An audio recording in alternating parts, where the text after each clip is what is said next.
Hi class, Prof. JC here. I want to say a huge thank you for your flexibility in recent days. I shared with you that I was working through my own comp exams last week, my comprehensive exams for my doctoral journey. Passed them, found out I passed on Wednesday morning, and literally passed out the rest of the week and did some kayaking and stuff. I just took kind of the week off because it was just a real stressful time. I'm sure you understand that. Thank you for your flexibility. Everything should be updated, grades and all that kind of stuff should be updated by now. And obviously your video is out. So let's talk about this today. I'm going to share my screen, and the mental model that we're going to talk about today is called the circle of competence. It's the circle of competence. And then it goes on to say how Warren Buffett avoids problems, right? So it's one thing to solve problems. It's another thing to just avoid problems altogether. And that's really where we want to be, is avoiding the problem, okay? So you see there at the very top there, you've got this image here. Let's see if we can make this larger. There's what you know, and then there's what you think you know, okay? So there's what you know, and there's what you think you know. And what you think you know, and I think that's the purpose of this chart here in front of us, or this picture. What we think we know is often much more than what we actually know, right? If you think about it, if I think about my own life, there are so many issues on which I think I know a lot about.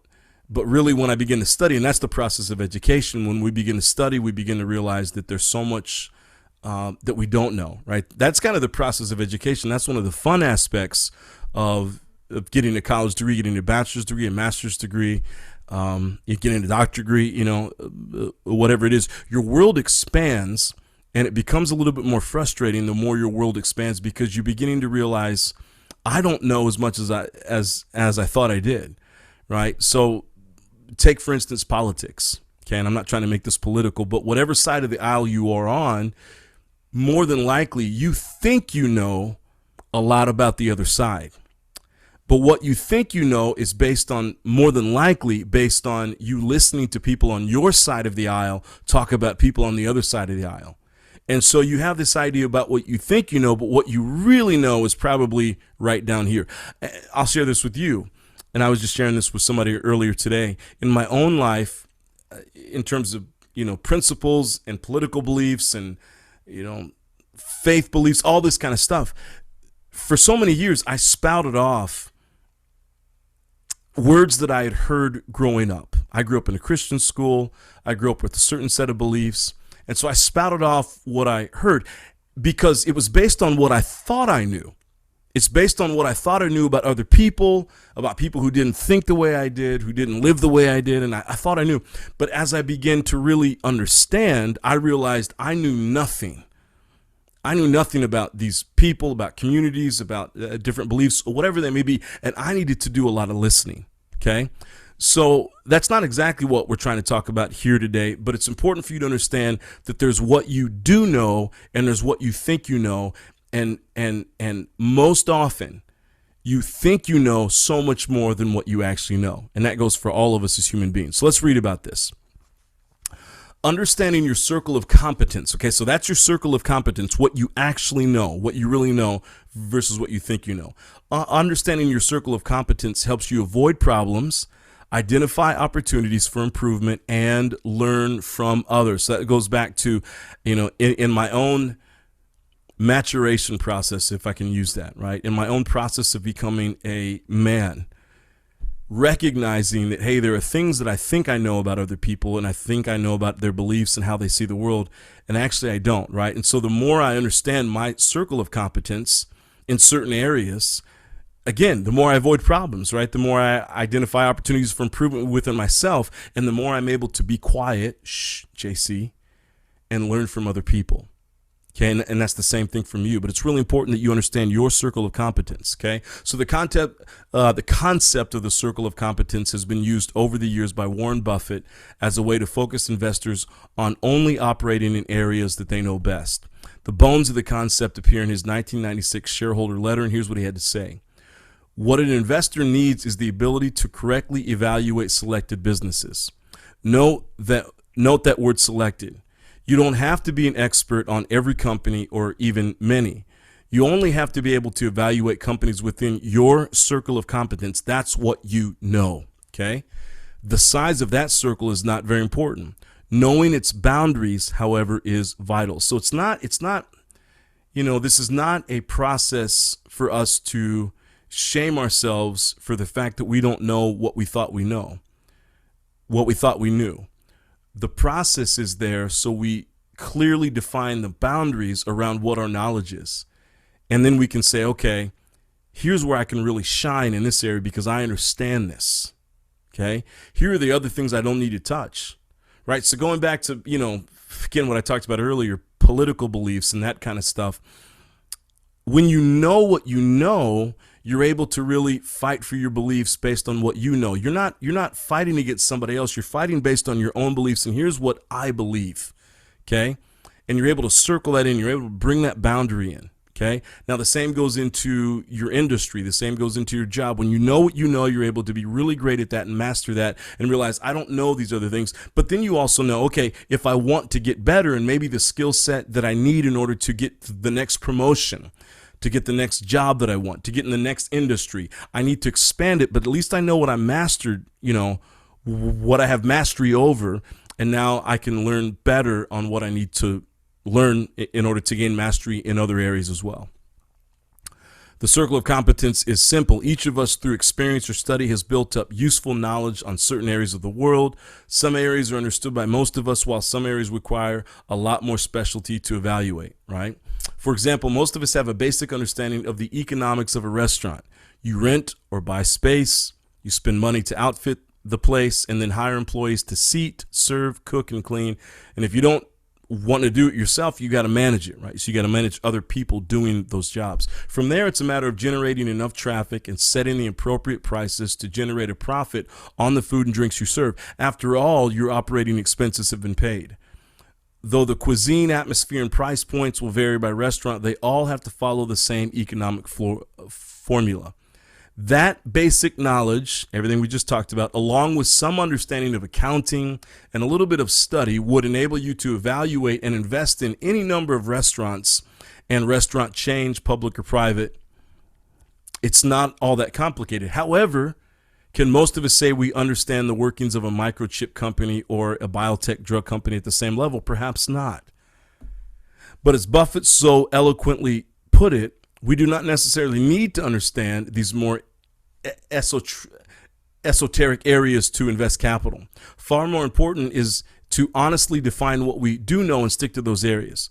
Our circle of competence can be widened, but only slowly and over time. And that's really key for us to understand, is that when we recognize what we're smart in, when we recognize what we have competence in, and then we recognize that I want to grow this circle of competence, it's not going to happen overnight. You can't just snap your fingers, read one book, and then say, I've got this competence in this area. I've got an area right now that I'm studying, and I'm going to do a lot of work on it in my doctoral dissertation, and it's around virtuous business.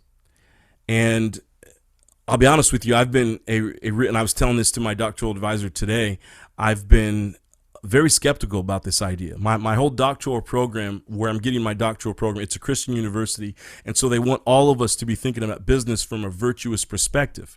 How do you become a virtuous leader? How do you become a virtuous manager? How do you build virtuous teams and organizations, right? And what does that mean? Now, I've been very skeptical of this because I understand what the marketplace is like, and virtue's not out there.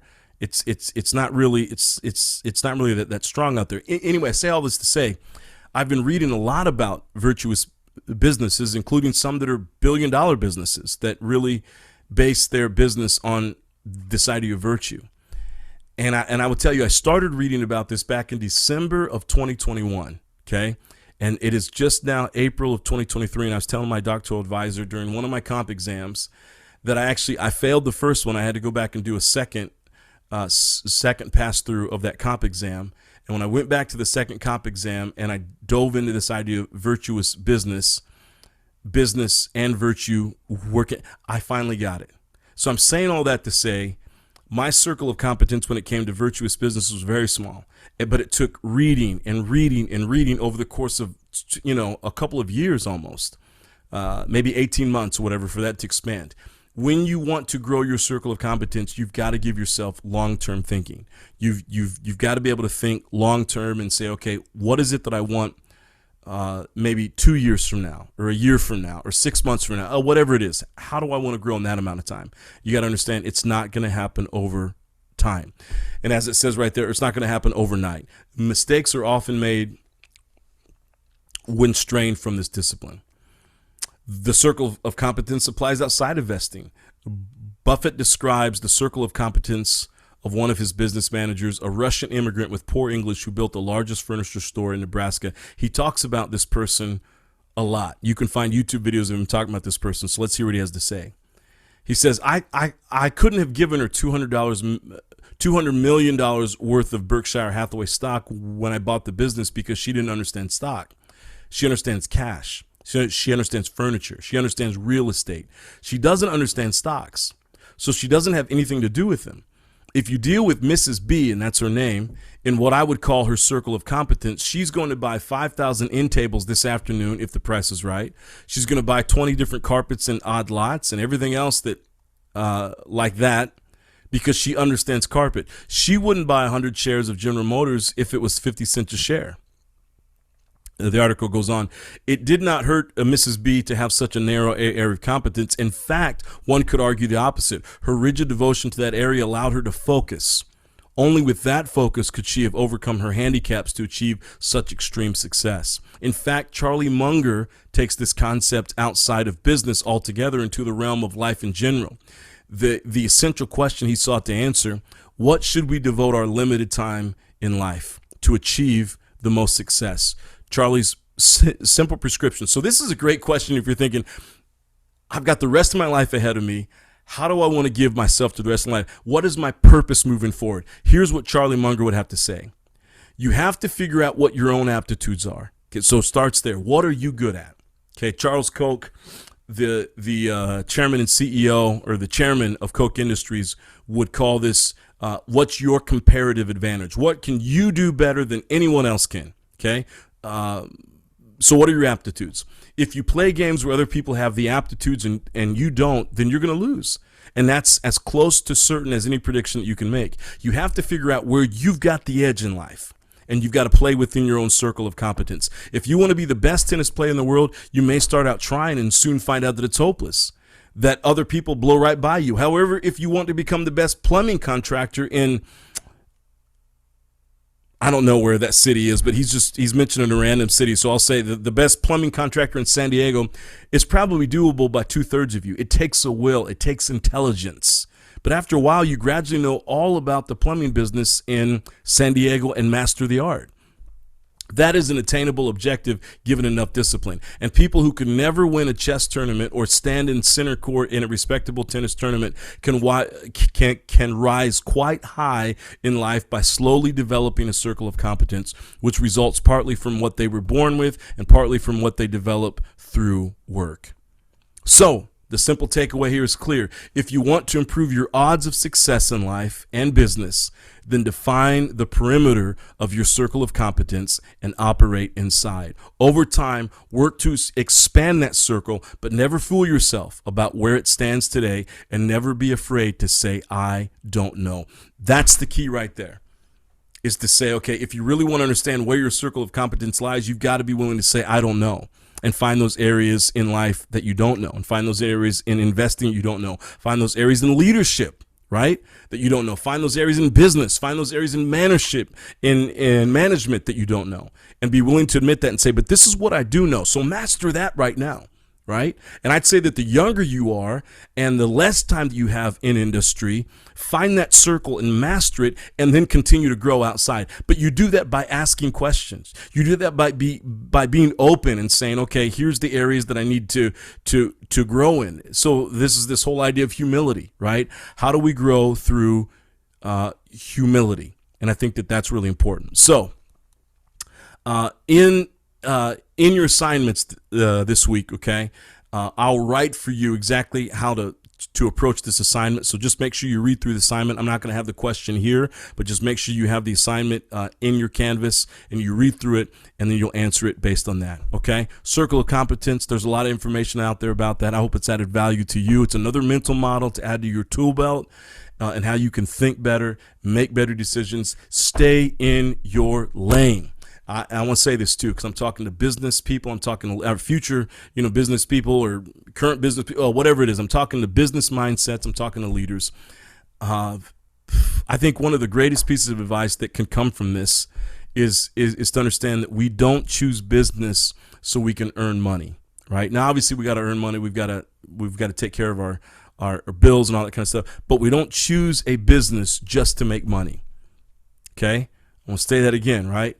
The most successful people that I know who are very successful in all aspects of life, whether they're in business, whether they're in nonprofit, whether they're in ministry, whether they're in education, the people I know, and I've been able to meet some very, very successful people in their fields, every single one of them, to a person, did what they did because they had a passion for it. They knew what their lane was. They knew what they were great at. And they said, I'm going to find that lane. I'm going to stick to this lane. And you know what? Success follows. Because when you find the place that you're supposed to be, you're able to do the work, right? You find it enjoyable. It's not work, right? I think of myself, and I have a long ways to grow to become the professor and the consultant that I want to be. But I got to tell you what, at some point, I'm going to be the best in my game. And here's the reason why. I love what I get a chance to do every single week. I love, even though we're not in person, I love the chance to make these videos. I love studying all of this. I love working with students. I love working with, different groups of people in industry, all of that. I'm in love with it. It's very exciting to me. So when someone sits me down and says, okay, here are 3 things you need to work on, I say, great. Okay, let's move on. It's not a chore for me. But when I think about my days way back in the day when I was working at a furniture, warehouse back in Indiana, I hated that job. I couldn't stand it. That was one of the jobs where I got up one day and I just walked off the job. I don't recommend that. I don't think that was not good of me to do that. But I hated the job so much, and it drained my soul. I went out. I had no other job lined up, and back then I wasn't making any kind of money. I was like hourly worker. Maybe I think I was making like $11 an hour, and I didn't even get my last check. I just walked off the job and went out and started finding restaurants I could work for. And within like a week, I had another job at a restaurant or whatever like that. And I actually found that the restaurant industry was great. And if I wasn't doing what I'm doing right here, I'd be in the restaurant industry, and hopefully I'd have success there as well because I was so passionate about it. I really enjoyed it. But this is where my passion lies. And so the same thing needs to be for you if you're going to rise to success in business, in investing, in leadership, in management, whatever it is in your personal life. You've got to find your area, your circle of competence, and master that. And I would say this: you don't have to know everything else around you. It's good to know what you don't know. That's important. It's good to put a boundary around what you don't know. Okay. But going back to the point I was just trying to make, it's not about making money. It's about finding the thing that you're great at, whatever it is. Okay. And the profit margins may be smaller. Okay. And I've had friends of mine who've been in business, and then they can't stand business. They move from that into education, and they're making a lot less money, but they're really passionate about what they do. And for the first time, they have joy in life, right? In terms of what they're doing. Okay. So I wanted to make that point too. It's not just about making money. It's about finding your comparative advantage, finding your circle of competence, working in there, understanding everything you don't know, putting a boundary around what you do know, mastering that, and then understand that if you want to grow that circle of competence, it's going to take time. It's going to take patience. It's not going to happen overnight. Hope this has added value to you. Thanks so much for watching. I'll see you soon. Take care.